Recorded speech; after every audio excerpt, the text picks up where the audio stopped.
Hello, this is Sir XOXO. I know I haven't posted in a while, but I am back to talk about a specific YouTuber. You might have heard of her. Her name is Sappho. She is a YouTuber that identifies as a zoophile, which is someone who's attracted to animals and not humans. Now, you might be saying to yourself, Sir XOXO, that sounds wrong. And you're right. It's not okay to be sexually attracted to an animal that is not human. But Sappho still says that it is perfectly fine to be a zoophile when it's really not. Sappho says that zoophiles are a part of the LGBTQ+ community, and me as a member of the LGBTQ+ community and someone a part of the furry community is very insulted by this. Never will I ever accept that being a zoophile is okay. And there is definitely no Z in LGBTQ+. And I continue to believe that there never will be. But Sappho keeps arguing with people and keeps saying that it is perfectly fine for you to be sexually attracted to animals.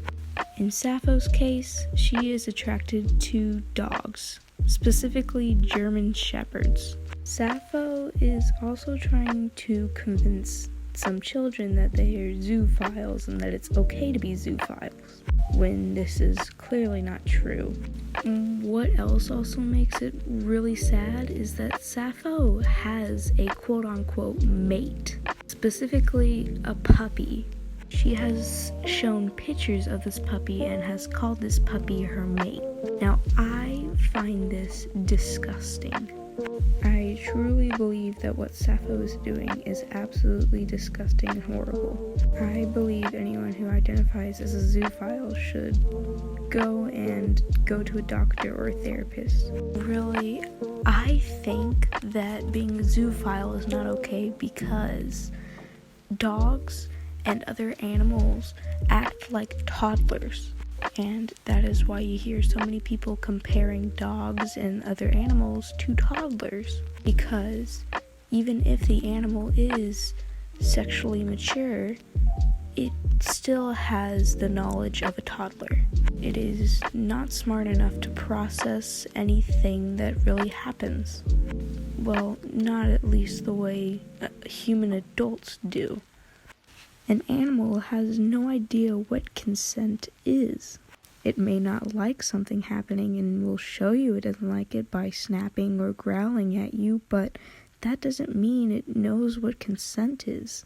So this shows that the reason why people always compare toddlers to animals is because they think the same way. And that answers Sappho's question on why she is so confused on people always comparing toddlers to dogs and other animals. It's because they think the same way. You better be taking notes, Sappho. I have had a friend who quote-unquote came out to me as a zoophile. And of course, I did not support them. Instead, I told them to get help, and when they tried to give me excuses on why they are a zoophile and why they think it's okay, I just blocked them on every social media I knew. Now you might be saying, Sir XOXO, that's cruel. Why couldn't you at least talk to them? I recommended help for them, and when they tried to convince me to support them and that I should also be a zoophile, I knew that that was not a good friend. Because if they were to have done their research, they would have known that that was completely not okay to be sexually attracted to any sort of kind of animal. Well, let's go back to Sappho and her fandom. Sappho has been talking about the zoo pride, which is not valid at all. She has been talking about flags and signs of zoophilia, which I will show here. So you should look out for these signs and flags. You'll also see some furries have it as profile pictures or as their background, and to be honest, I don't accept them as furries in my community. Neither do I accept them in the LGBTQ+. Being a zoophile is very similar to pedophilia to me. Like I mentioned recently, dogs and other animals think the same way as toddlers do. They have no idea of consent. They don't think like humans. They have no idea what a society is.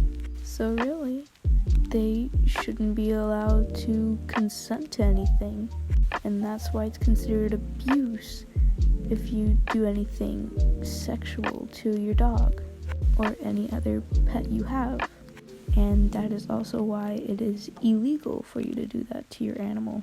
There has been research that's shown that animals actually do react very negatively to this.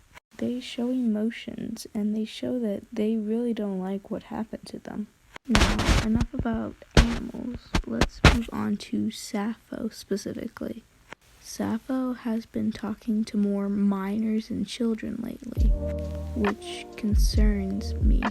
Sappho has groomed some children before, and there's proof behind this, but I do not want to show it. You can do your own research and find it, but just trust me, she's not a good person whatsoever.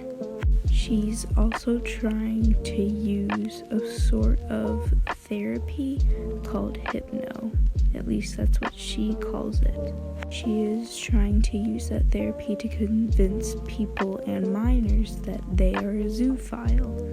And when a 17-year-old was explaining this to Sappho, Sappho got very defensive and very angry. She didn't like how a 17-year-old was acting more mature than her, and she is 22 years old. She was very angry and told the minor that just because they did a bit of research doesn't mean that they are more mature than her. But clearly they were acting more mature and they did way more research than Sappho. There are also other zoophiles claiming that their zoophilia comes from trauma in their childhood. If that is the case for some people, they need to get therapy instead of becoming a zoophile as a quote-unquote coping mechanism. Because yes, trauma exists and trauma does cause damage to people, and it does last for a very long time. That doesn't mean you have an excuse to start being sexually attracted to animals. Well, I think I've talked about everything I could with Sappho and zoophiles. Well, have a nice day or night. Please be kind to others, but just don't be a zoophile. Goodbye.